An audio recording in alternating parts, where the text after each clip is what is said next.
What's up, guys, and welcome to another episode of Platinum Ranking. Did I get that one right, Mark? Yes. Yeah. Cool. Today we're going to go through... My brain is dying as we get closer to the end of the year. Just can't do anything right. Today we're going to sit and we're going to rank the previous 4 Game of the Year award winners. Is that a sentence? Does that make sense? Sure, it kind of made sense in my head. You tried. It'll be a bit of a shorter one as we're obviously not going to put forward our own personal rankings or our personal nominations. We're just going to go straight off the list. So in 2018, the God of War won Best Game of the Year. In 2019 was Sekiro, Shadows Die Twice. I don't know its proper pronunciation. I do apologise. In 2020 was The Last of Us Part 2. And in 2021 was It Takes Two.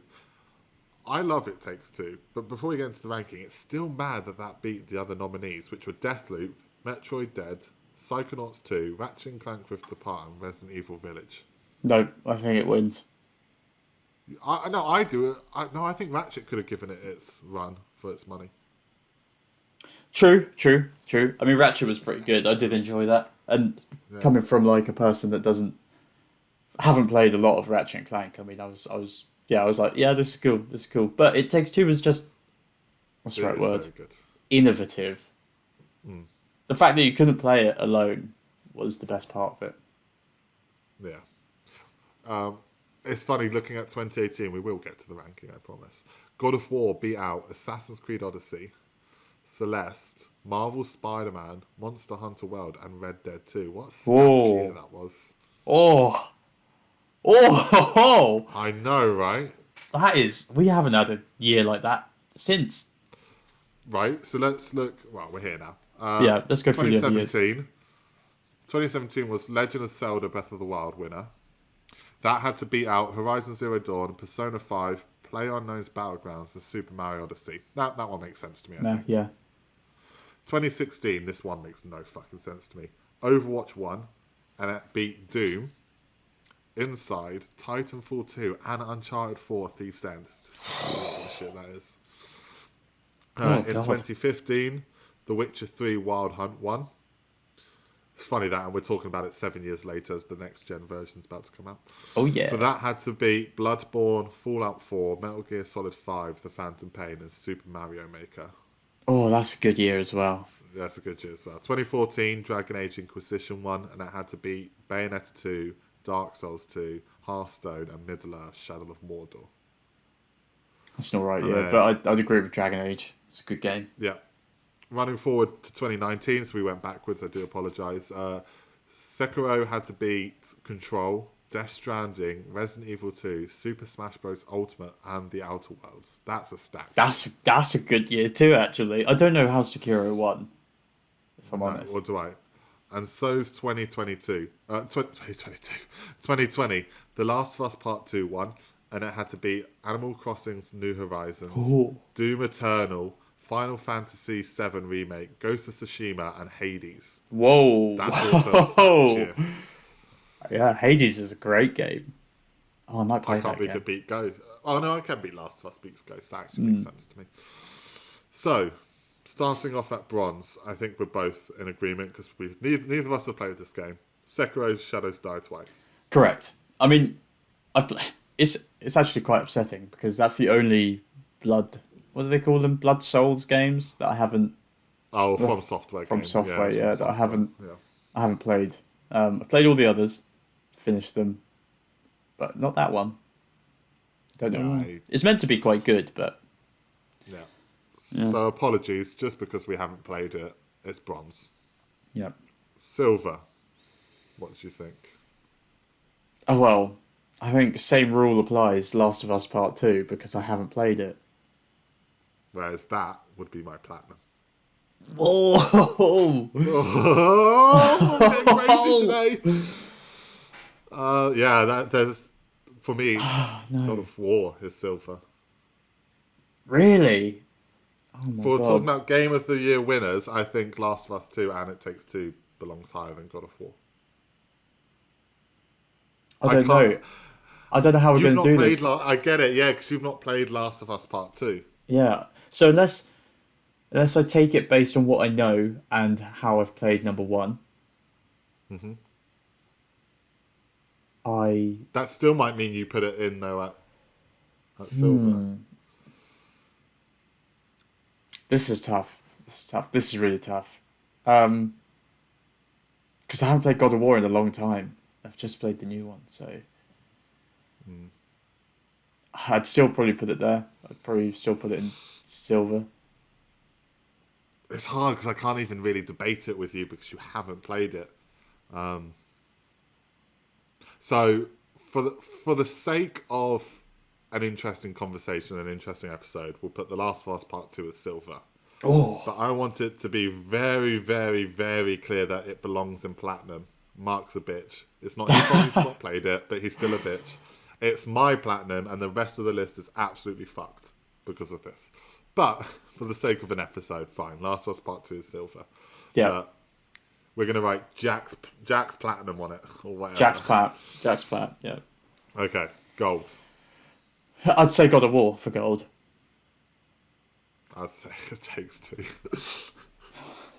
Oh my god. Maybe we should just have two different lists for this one. But then it's not a definitive ranking, is it? The whole point of true. this, we have to debate it through. Just think Okay, about so- it this way. It so takes why- two. It's fantastic. Yeah. And it does a lot. And sure, it forces you into co-op. But what does it do outside of that? But then again, what does God of War do outside? This is what I was gonna ask you. Why is God of War above It Takes Two? I think it's just because it's longer and there's more to do. But that But doesn't what did you have necessarily more fun equate quality.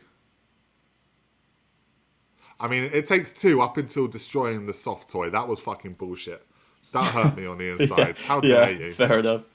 I don't know. I love God of War. Like I've played the first three. I've played the new one. I've played this one, and it's great. But as it, if I oh god, I don't even know how to fucking talk about it. There's two ways I'm looking at it. Like there's the solo aspect, and yeah, okay, It Takes Two fails at that completely. And God of War is a great game to kind of sink into and go, okay, yeah, brilliant. I'm playing this game and it's a fucking fantastic story and it's brilliant. It's going to take me days and days and days to finish and I'm so involved. But then It Takes Two is like this very, very heartwarming story of these two, obviously, this couple that are facing issues that they get turned into little dolls and there's this like very sad story throughout the whole thing and you know, the gameplay mechanics are a bit fun, and there's this whole co-op aspect that is not just in the game, but is outside. You have to communicate outside of the game, otherwise it doesn't work. Which then like fully envelops the whole idea of the game, which is why I think It Takes Two would get platinum. But it hurt a stuffed toy. And that was Are you talking about the elephant? Just yeah. yeah, okay, yeah. I'm still not recovered from that.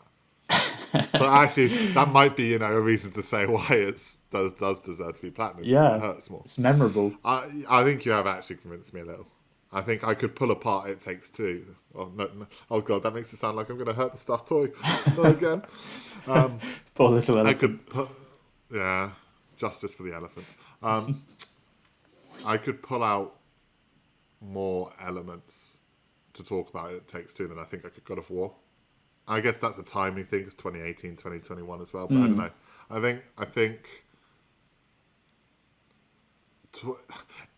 think it gets it because there's memories with someone else for that, which for you is great because it's with your girlfriend. But for me, it's with my ex. But that doesn't mean I didn't look on the game negatively. But I guess I have a slight disconnect from it now because it's just like, I have this great memories with this person, and this individual's still great, but it's just like, it's not something I can now go talk to someone about with my experience with it as much because they don't live with me, we're not together, blah blah. I don't know what I'm trying to say, but you get my point. It's just like, it's not that it brings bad memories or anything. Like it brings nothing but good memories, but like my experience of that game is with a person that I don't live with anymore. Where your experience of that game is someone you still live with. Mm-hmm. So for me, I think it just lessens the game slightly just because it's just like that moment of my life has moved on. Yeah. Where for you, you're still in that, if that makes sense. Yeah, no, I mean, I totally get that, but I mean, the two things I think about is I could probably tell you exactly what happens in It Takes Two, and I could tell you the brief outline of the first God of War. Now, that might be a timing thing, or it might just be, you know, as you said, like fonder memories. But then there's also kind of just like the other side of it. Like, God of War is cool, but it's not very, like, speaking very, like, analytically as a gamer, as like, to a game.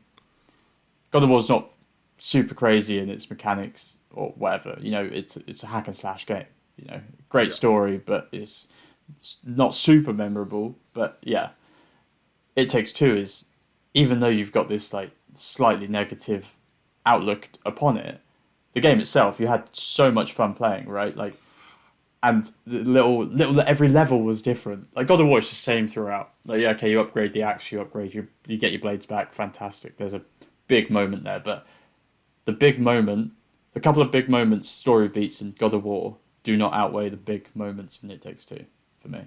No, and you said a slight negative outview. I don't, not at all. I'm just no. I'm trying to say is with that game, so many people that played it were couples. So and I was one of those people. I played it with my then girlfriend. So it's just like I'm trying to word it in a way that's like maybe negative was the wrong word. Game. But... Yeah, it's not negative in the game, and it's not negative for my ex. I'm just saying like that experience was with someone, and when you're not with that someone anymore, you get your opinion of the game slightly just goes down a little bit because that person you experienced it with isn't anymore. The same for, you know, a best friend you might play a co-op shooter with, and when you don't become friends anymore, or you're still friends but you don't talk as much, or you don't live together, whatever the reason is, obviously at distance. You know, if Max stabs me in the back again and isn't my friend anymore, no, I'm just kidding. Okay, but if me and Mac like stopped playing games together, but we're still friends, you would have a lesser view on Warzone, let's say, because you're like, well, I'm still friends with this person, but we don't do it anymore, so my opinion's not as high. All that is actually kind of pointless. I just kind of wanted to clarify my point on it because I think you have convinced me enough that It Takes Two does deserve the platinum and God of War's gold. I also do want to say that it's very hard to kind of compare them. Oh yeah, very hard. Because they're two games. Very different games, yeah. But yeah, platinum winner! But Last of Us 2 should have been the platinum winner. And maybe anything more about it. And before Mark can reply, this has been another episode of Platinum Ranking, where we are all in agreement that Last of Us Part 2 is the platinum winner. All in complete agreement. Isn't that right, Mark? Thanks, Mark. What a good point you made. Give us a like, give us a comment, subscribe if you're not already subscribed, do all that other shit that YouTubers say to annoy you. Watch our videos for a little bit longer. I'm trying to figure out why our watch time's getting a bit low. And until next time, have a platinum day. That's a good one. Yeah, it's not bad actually, is it? Little cringe, but...